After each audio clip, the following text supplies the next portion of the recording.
అంశాన్ని మనం తెలుసుకోవడానికి ప్రయత్నిద్దాం. హదీస్ అంటే అరబిక్ భాషలో మాట లేదా వార్త అని అర్థం. ఇస్లామిక్ భాషలో ముహమ్మద్ సల్లల్లాహు అలైహి వసల్లం గారి యొక్క మాటలు, చేతలు, ఆయన ఆమోదించిన విషయాలు, వీటిలన్నింటినీ కూడా మనం హదీస్ అని పిలుస్తారు. ప్రవక్త గారి జీవిత విధానాన్ని సున్నత్ అంటారు. ప్రవక్త గారి యొక్క జీవిత యొక్క విధానాన్ని సున్నత్ అని అంటారు. ఆ సున్నత్ను మనకు వివరించే నివేదికలే ఈ యొక్క హదీసులు. ప్రవక్త ముహమ్మద్ సల్లల్లాహు అలైహి వసల్లం గారు ఏ విధంగా ఖురాన్ని ఆచరించి చూపించారో ఈ యొక్క సున్నతులను తెలియజేసేవే ఈ యొక్క హదీసులు. హదీసుల్లో రకాలు ఉన్నాయి.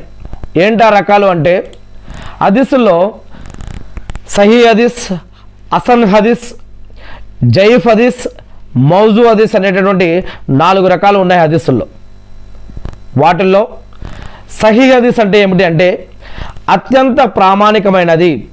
ఇందులో నివేదికల గొలుసు ఎక్కడా తెగకుండా అందరూ నమ్మకస్తులైన వారు ఉన్నప్పుడే దీనిని సహీ అని అంటారు. ఇక హసన్ హదీస్ అంటే ఇది కూడా ప్రామాణికమైనదే, కానీ దీని నివేదికల జ్ఞాపక శక్తి సహీ హదీసుల నివేదికల కంటే కొంచెం స్వల్పంగా తక్కువగా ఉంటుంది. ఇక జయీఫ్ హదీస్ మూడవది, అంటే బలహీనమైనటువంటి హదీస్. ఈ యొక్క హదీసు నివేదికలో ఎక్కడైనా లోపం ఉన్నా లేదా నివేదికులలో ఎవరైతే చెప్తున్నారో వాళ్ళల్లో ఎవరైనా సరిగ్గా గుర్తుపెట్టుకోలేకపోయినా దీనిని ఈ యొక్క జయీఫ్ అనే వర్గంలో చేరుస్తారు. ఇక మౌజు అనేటటువంటి హదీస్ అంటే కల్పితమైనది. గుర్తుపెట్టుకోవాలి, హదీసుల్లో కొంతమంది కొన్ని కల్పితాలు కూడా రాసి ఉన్నారు. వాటిని మౌజు అని అంటారు. అంటే కల్పితమైనవి, ఇస్లాంలో లేనివి లేదా ఊహించుకొని చెప్పినవి.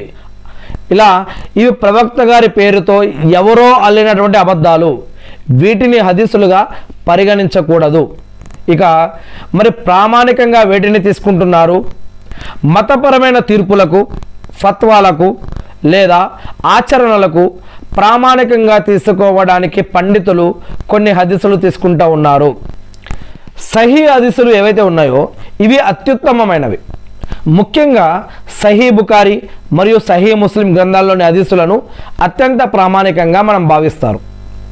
ఇక హసన్ హదీసులు, వీటిని కూడా ఆచరణలోకి తీసుకోవడం జరుగుతుంది. ఇక బలహీనమైనటువంటి హదీసులు, దీన్ని జయీఫ్ అని అంటారు. వీటిని సాధారణంగా చట్టపరమైనటువంటి తీర్పులకి వీటిని వాడరు, కానీ మంచి పనులు చేయడం కోసం